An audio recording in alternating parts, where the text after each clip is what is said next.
Antes da mensagem, eu queria fazer um aviso, a Jussara também pediu para fazer um lembrete.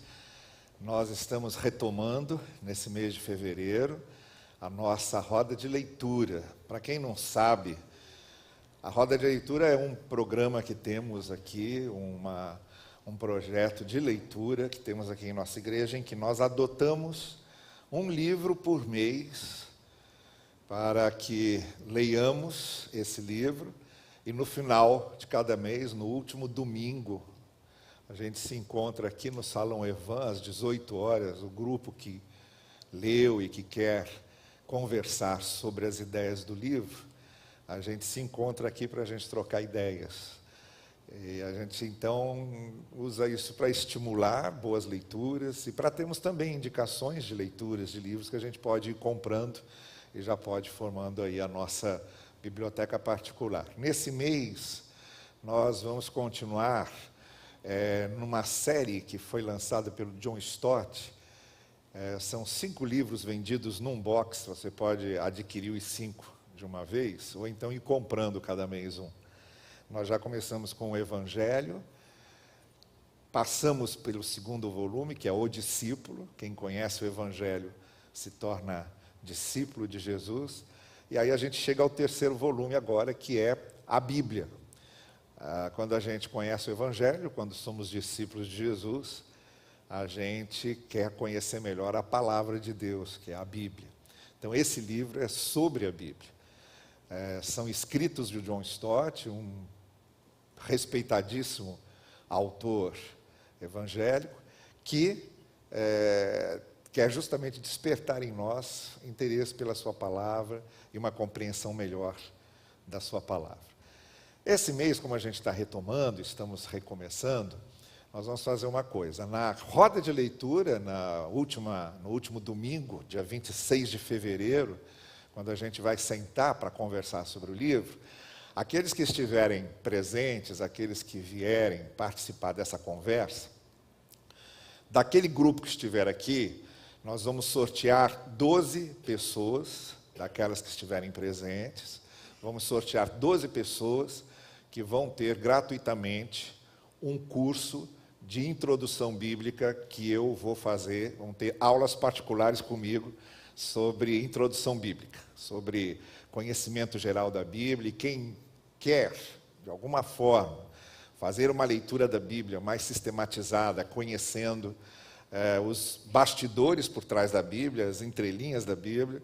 Então, esses 12 que vão ser sorteados, essas 12 pessoas, vão participar desse curso, gratuitamente, que eu vou dar eu mesmo, pessoalmente, vou dar esse curso para vocês sobre introdução bíblica, as informações mais importantes que a gente precisa ter, e as mais atuais, para nós lermos e compreendermos a Bíblia melhor, tá bom? Então, se você quiser participar, adquira seu livro, comece a ler, no último domingo venha, 18 horas, e você vai ser sorteado para fazer parte desse corpo de 12 apóstolos que vão estudar a palavra, tá bom?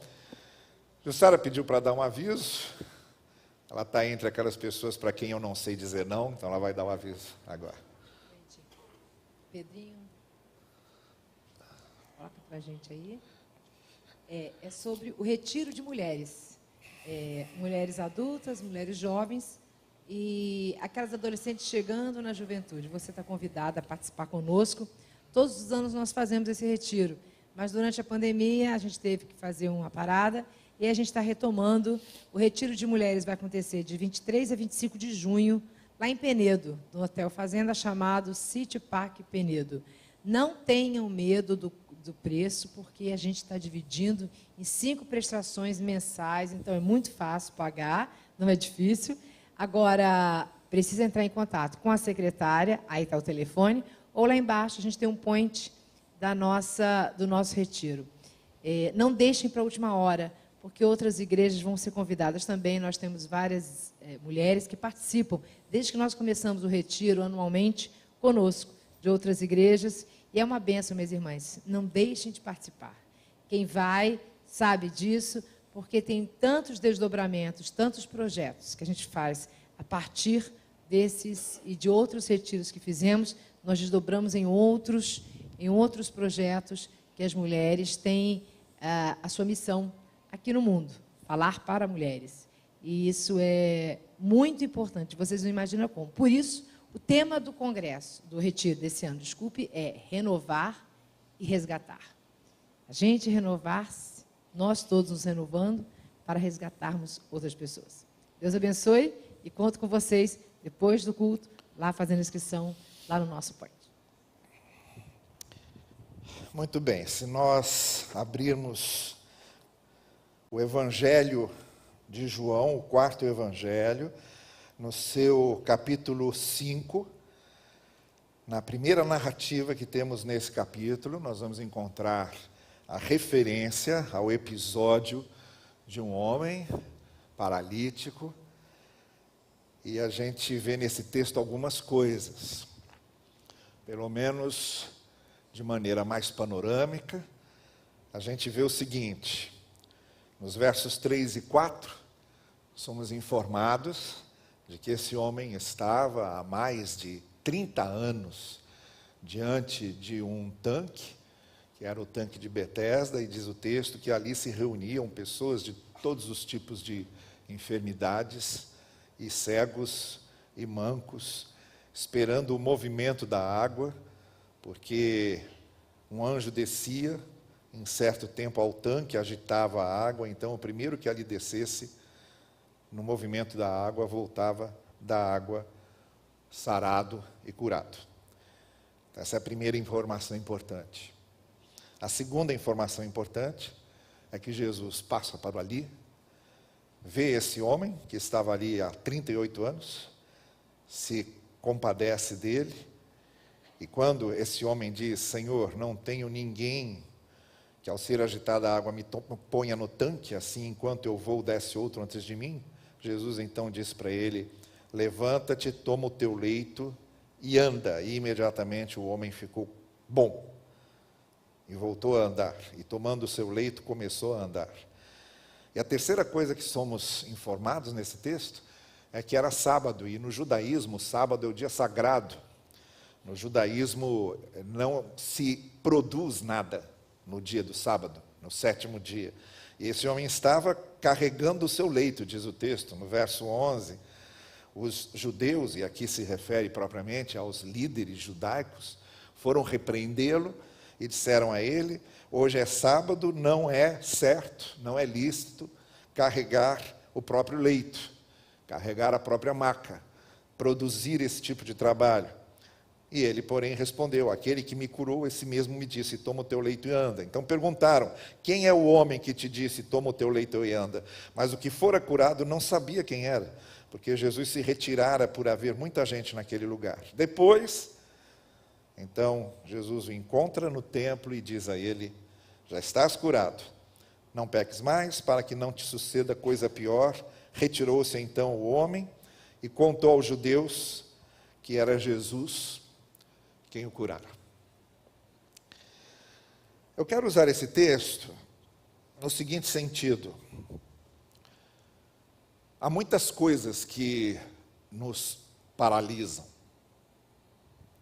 há muitas coisas que nos impedem de agir, há muitas coisas que nos impedem de nos movimentarmos, de produzirmos, de nos realizarmos, de vivermos. Há muitas coisas que tolhem nossas ações e reações. E dentre essas muitas coisas, nós podemos destacar 3 que são as mais comuns, que paralisam as pessoas de maneira mais frequente. A primeira, podemos dizer aqui, que seja a crendice. Percebam que eu estou falando de coisas que nos são impostas como verdadeiras e não são. Cremos que sejam verdadeiras e porque não são, em vez de nos ajudarem, nos atrapalham. É isso que eu estou chamando de crendice. Depositar confiança naquilo que não tem a menor condição de receber a nossa confiança, de trabalhar com a nossa confiança e de responder a ela. A crendice paralisa muita gente. A segunda coisa que paralisa muita gente é a culpa. A culpa nos paralisa. A culpa nos impede de andar.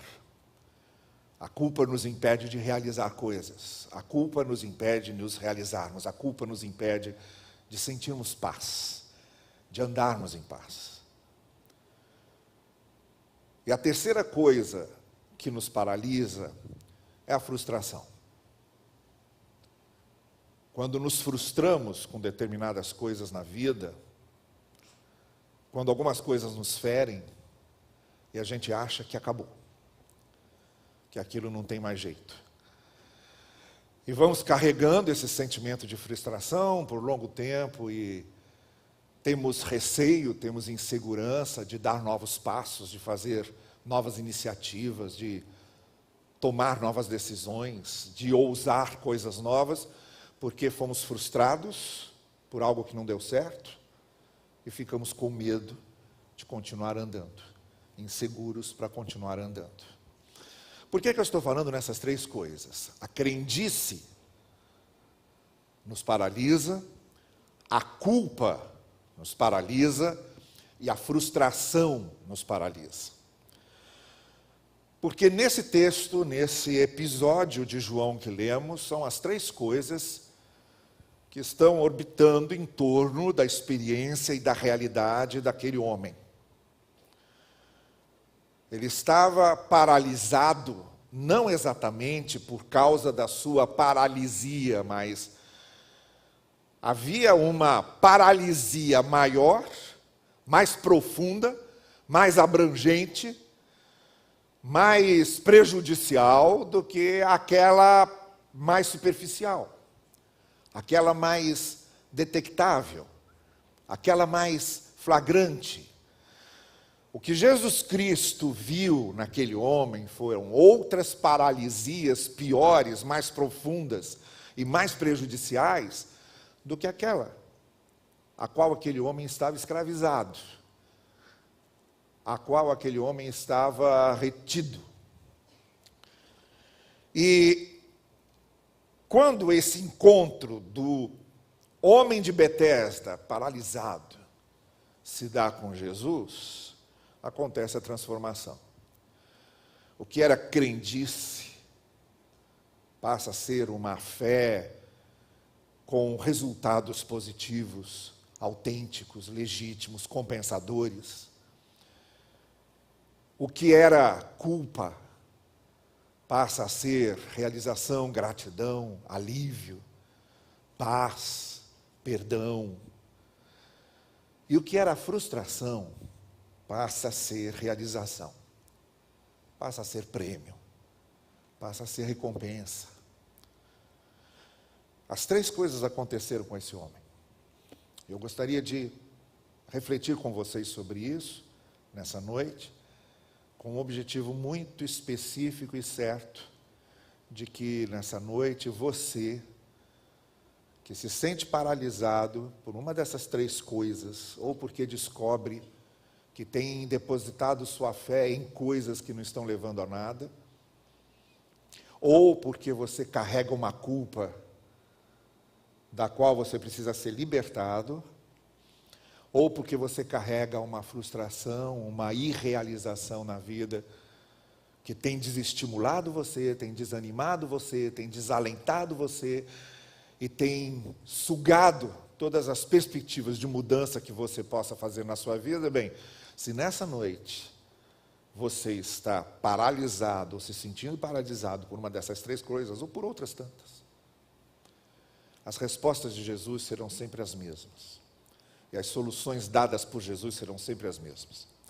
Mas a gente pega essas três como referência, e é a elas que eu quero me referir agora, e quero usá-las como demonstrativo daquilo que Jesus pode fazer por nós. Eu disse a vocês que a primeira coisa de muitas que nos paralisa é a crendice. E eu disse a vocês que eu estou aqui chamando de crendice aquilo no que depositamos uma fé muito grande, uma confiança muito grande, uma certeza muito grande, e de repente aquilo vai desmoronando, e de repente aquilo vai se desfazendo, e de repente a gente vai sentindo que aquilo não é uma resposta, que aquilo é uma ilusão, que aquilo é um engano. E era isso exatamente que aquele paralítico estava experimentando e vendo naquele dia que Jesus passou lá. O que o texto nos informa é que aquele homem estava paralisado há 38 anos, acreditando numa crendice, confiando piamente numa crendice. Não só ele, mas todos aqueles que estavam com ele. Havia uma lenda, havia um mito, havia uma história, havia uma tradição, havia uma crendice de que aquele tanque era movido por um anjo. E que quem conseguisse se jogar nas águas daquele tanque enquanto as águas estavam sendo movidas, sairia dali curado. Se um cego se jogasse lá dentro, sairia vendo. Se um surdo se jogasse lá dentro, sairia ouvindo. Se um leproso se jogasse lá dentro, sairia limpo. Se um flamenguista se jogasse lá dentro, sairia vascaíno, coisas desse tipo, não é? Transformações impossíveis, humanamente impossíveis, mas que se realizariam ali. Uma lenda que escravizava aquela gente toda, e uma lenda má, uma lenda cruel. Há 38 anos, aquele homem naquela escravidão, naquela crendice, numa lenda profundamente injusta, porque quem conseguisse se jogar primeiro na água saía curado, está ótimo. Mas para ele, um homem que não podia andar, que não podia se mover, e que ali, na hora em que, digamos, batia o vento, e aquelas águas se moviam, era o anjo que estava movendo as águas, então todo mundo corria. Ele sempre dependia de alguém para levá-lo, e nessa de depender de alguém para levá-lo, nunca chegava antes de ninguém, sempre chegava depois, há 38 anos. É muito triste quando a gente deposita as nossas esperanças numa coisa que não é real, numa lenda, numa crendice. Mais triste ainda é olhar para trás e descobrir que durante tanto tempo na vida se acreditou daquela maneira. 38 anos, são quase 4 décadas. Significa uma criança ter nascido e ter vivido quase até os 40 anos. E aquele homem ali, acreditando no vento que batia naquelas águas, na expectativa de que eram anjos que moviam aquelas águas. Essas coisas nos paralisam. A gente depositar esperança, depositar confiança naquilo que realmente não pode ajudar em nada. Naquilo que não é uma esperança verdadeira, é uma ilusão, naquilo que nos engana, naquilo que tem apenas aparência, naquilo que tem apenas imagem, aquilo que tem apenas propaganda, aquilo que está muito iluminado ali pelos focos, pelos spots, pelos refletores, que está muito maquiado, que está muito bem ornamentado, embelezado, e que quando a gente chega perto, e quando a gente analisa melhor, a gente começa a descobrir que não é nada daquilo, que era só propaganda, que era só engano, que era só crendice. A passagem de Jesus, naquele dia, pela vida daquele homem, marcou a fronteira exata entre coisas nas quais depositamos nossa confiança e que não nos levam a nada, e aquilo que realmente responde às nossas inquietações, às nossas necessidades mais profundas, aquilo que vem ao encontro do que o ser humano é na sua dignidade maior. E Jesus veio para responder a essa dignidade humana. Jesus veio tratar com quem é a imagem de Deus. Jesus veio responder com muito respeito e com conhecimento de causa às nossas necessidades. Ele não nos manipula, Ele não nos engana, Ele toca na ferida. E toca na ferida para cicatrizar a ferida e para fechar a ferida.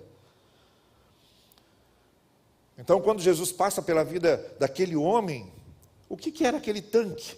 E o que era aquela lenda? E o que era aquilo? Por mais tempo que tivesse ali, com pessoas acreditando naquilo, o que valia aquilo?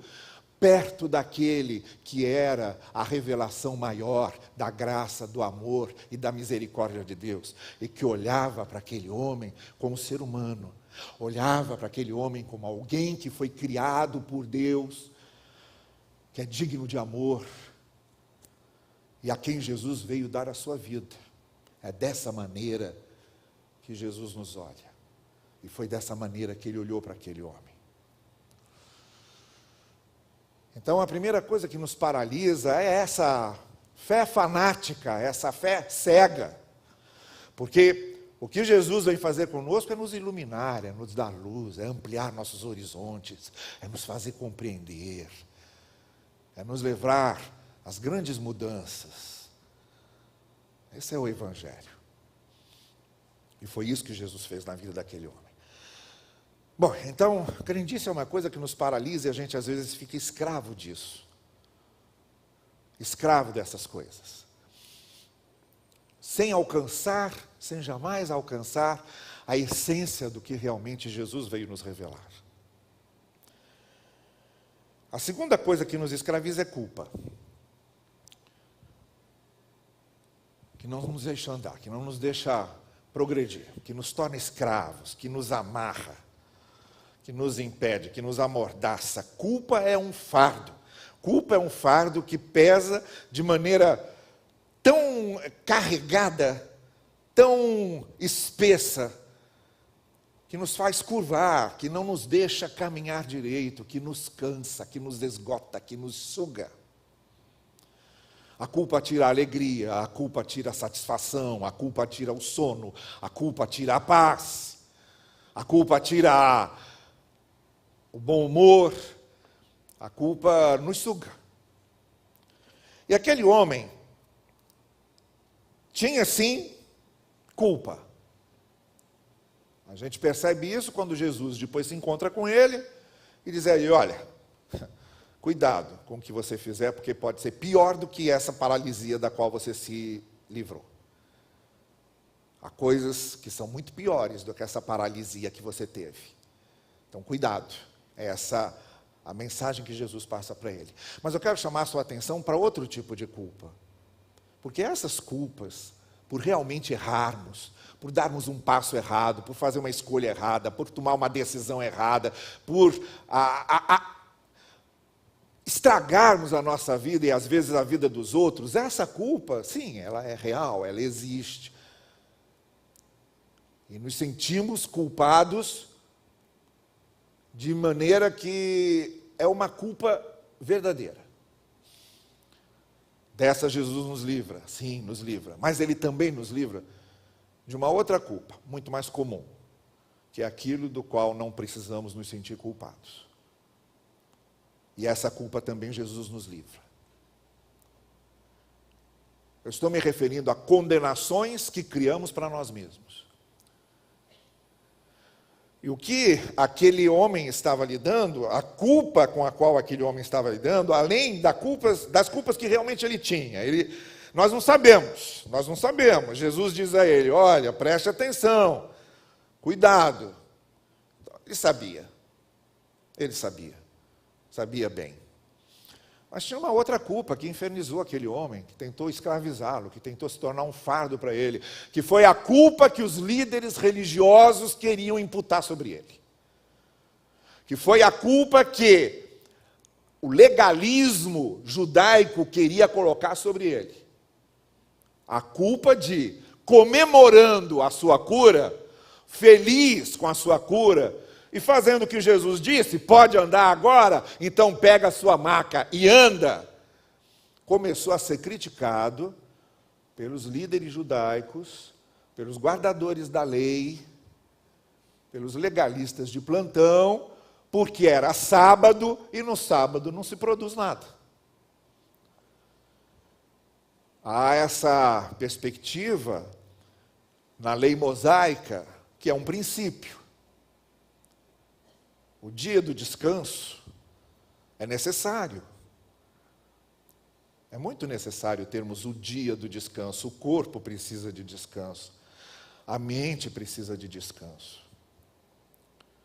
Sabe, é muito válido. Eu me lembro direitinho hoje, nós estávamos lá em Jerusalém com aquele grupo que eu levei para Israel, e a gente em Jerusalém, no Shabá deles, no sábado deles, na calçada, e aquele silêncio, sabe, aquele silêncio, a cidade parada. Nossa, que coisa boa. Como a gente precisa de um momento para parar. De um momento para parar. Tem uma música que eu gosto muito, eu não conheço muito bem os autores novos, eu sou do tempo dos autores antigos, dos compositores antigos, mas tem uma música que se chama Epitáfio, que diz, eu devia ter, como é? Amado mais, trabalhado menos, né? Devia ter visto o sol nascer ou o sol se pôr. A gente precisa disso. A gente precisa desses shabás, sabe? A gente precisa desses momentos com a família, rindo. A gente precisa...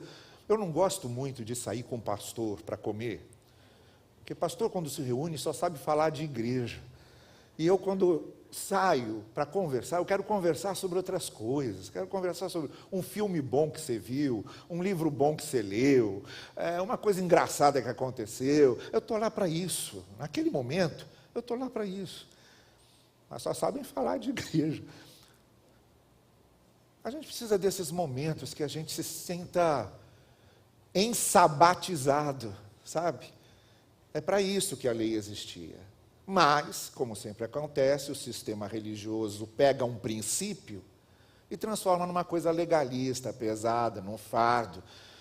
E aí, nessa interpretação dos líderes judaicos sobre o que não podia fazer ou o que podia fazer no sábado, havia, por exemplo, o número de mastigadas que uma pessoa podia dar no sábado. Quantas vezes a pessoa podia mastigar no sábado. Então, era um fardo. E o pior é que esse tipo de culpa religiosa, ela revela o mínimo e esquece de exaltar o máximo. O mínimo é colocado no palco e o máximo é esquecido. O máximo é que aquele homem era paralítico e estava andando. Era para todo mundo abraçar e dizer que coisa boa. Vamos dançar aqui um pouco, o judeu gostava muito de dançar, vamos dançar aqui um pouco, você nunca dançou na vida, 38 anos ali na frente daquele tanque, vamos dançar um pouco? Não. Eles foram cobrar dele, que ele estava carregando a maca no dia de sábado, ninguém se alegrou porque aquele homem estava curado. O que importava é botar sobre ele o fardo de estar quebrando uma lei, de estar rompendo uma tradição. Então está muito certo. Tem coisas das quais a gente precisa realmente se sentir culpado para poder depois se sentir perdoado. Quando Davi se meteu no seu quarto escuro, ele chorou com uma culpa verdadeira. Quando Pedro, ao ver Jesus, depois de negá-lo 3 vezes, o texto de Lucas é arrasador. Ele chorou amargamente, é o advérbio. Amargamente, o choro doído, que rasga por dentro. Esse era o choro de Pedro, choro de culpa. Esse choro de culpa, ele é importantíssimo para nos lavar por dentro. Esse choro de culpa, ele é purificador. Esse choro de culpa e de arrependimento é o que abre o nosso coração para a graça de Deus nos perdoar, nos lavar, nos santificar e transformar a nossa vida. É importantíssimo que a gente faça isso. O Salmo 51 foi escrito por Davi nesse momento. Que salmo belo, que oração de culpa diante de Deus, reconhecendo que recebeu perdão. Disso Jesus veio nos livrar, e veio nos livrar também das culpas e dos fardos que carregamos e não precisávamos carregar. Quando Jesus Cristo disse: venham a mim os que estão cansados e oprimidos, e eu aliviarei vocês, ele não estava dizendo isso para os gentios, ele estava dizendo isso àqueles judeus enfadados com o legalismo dos seus líderes, fariseus e mestres da lei. Venham a mim, o meu fardo é leve. Não é como esse fardo que colocaram sobre vocês, o meu fardo é leve. E Jesus, então, nos livra de qualquer culpa. E aí é que o apóstolo Paulo escreve lá, como se fosse uma espécie de manchete na primeira página do jornal. Assim é que nenhuma condenação há para os que estão em Cristo Jesus. Nem as que merecemos, nem as que não merecemos, Jesus nos livra de toda a culpa. E a gente pode andar sem o fardo da culpa desnecessária, sem as feridas da culpa necessária. E a terceira coisa que paralisava aquele homem era a frustração. Então aquele homem estava paralisado pelas suas crendices, que não levavam a nada. Aquele homem estava paralisado por suas falsas culpas, culpas que também impuseram sobre ele. A religião impôs sobre ele a vida toda. E aquele homem estava paralisado por sua frustração, olha, claro, está ali descrito na cena. Não produzia nada, não andava, vivia em função daquilo, com certeza carregava inúmeras frustrações. E quando Jesus Cristo vira para ele e diz assim: quando perguntam, quem é esse homem que te disse, toma o teu leito e anda? Quem foi que te disse isso? Ele responde que Jesus havia dito isso para ele. Chegou o tempo de frustração. Agora é o tempo de semear e de ver fruto. Agora é o tempo de você produzir, agora é o tempo de você se sentir gente. Agora é o tempo de você ver as coisas acontecerem. Então, vamos começar daqui. Pega a sua maca e anda. Não precisa mais ninguém levar para você. Você não precisa esperar mais ninguém para te ajudar agora. Porque você não precisa nem daquela água, nem daqueles ventos, nem daquela movida de águas, nem de anjo nenhum. Você agora pode pegar a sua maca e andar. Então pegue e ande, vamos celebrar isso. Vamos celebrar que você está curado, está bem, está livre, está liberto. Você agora pode viver a sua vida na integridade. Viver a sua vida na sua totalidade, na sua plenitude. Pega a sua maca e anda. Para isso fomos feitos. Para isso nós fomos criados. Para cuidar dos jardins que Deus nos deu. Para nomear os animais. Para tomar conta das coisas que nos dá a Deus, para administrar na nossa vida, para vivermos. Jesus nos retoma a isso, Ele nos leva de novo a isso. Está aqui você, de novo, como ser humano, capaz de realizar, liberto de qualquer crendice que possa iludir você, das culpas verdadeiras e das culpas falsas, e das frustrações, porque porque agora você não precisa mais se sentir frustrado. Você está livre para agir. Vamos recomeçar. Vamos começar de novo. Vamos retomar a caminhada. Não adianta a gente ficar lamentando o que não deu certo.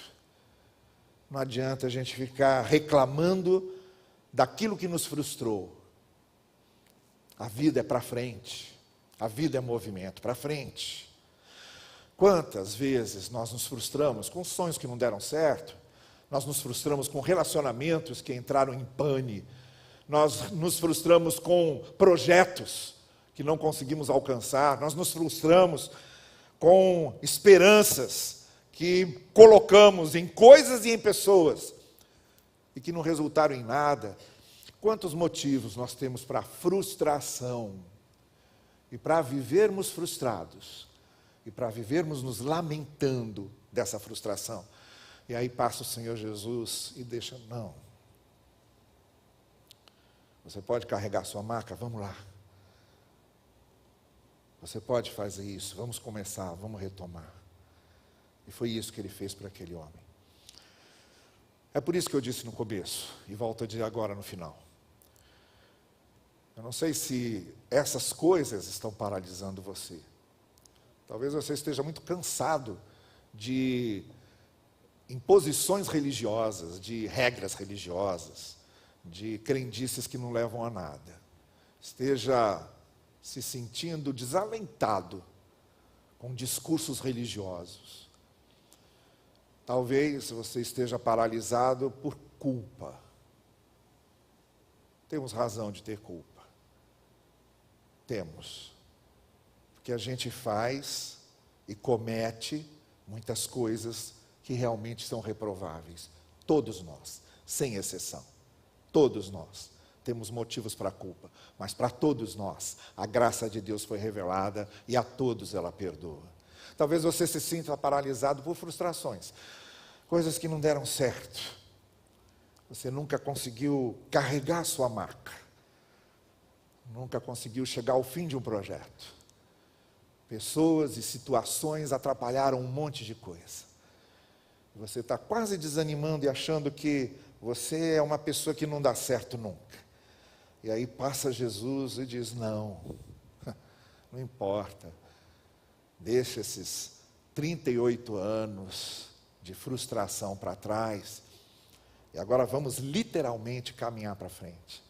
Pega a sua maca e carrega. Pega seu leito e carrega. Você não precisa mais dele. Você pode andar agora. Essa noite, eu queria convidar você a experimentar isso em Cristo.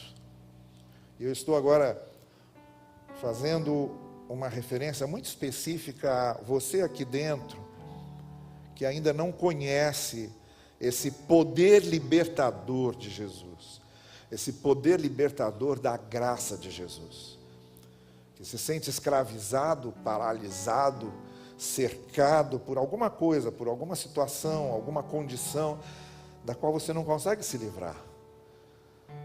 E Jesus está passando e está estendendo a mão e está dizendo, vem comigo, vem comigo. Ele acaba com as coisas que nos paralisam, Ele nos dá movimento, Ele nos bota para caminhar. Eu quero orar por você, se nessa noite você quer isso. Algumas pessoas aqui já estão orando por você, e se você está conosco essa noite, ou esteve outras, ou está aqui vindo a esses cultos frequentemente, mas ainda se sente assim, paralisado, restrito, escravizado, enfadado, cansado, esgotado,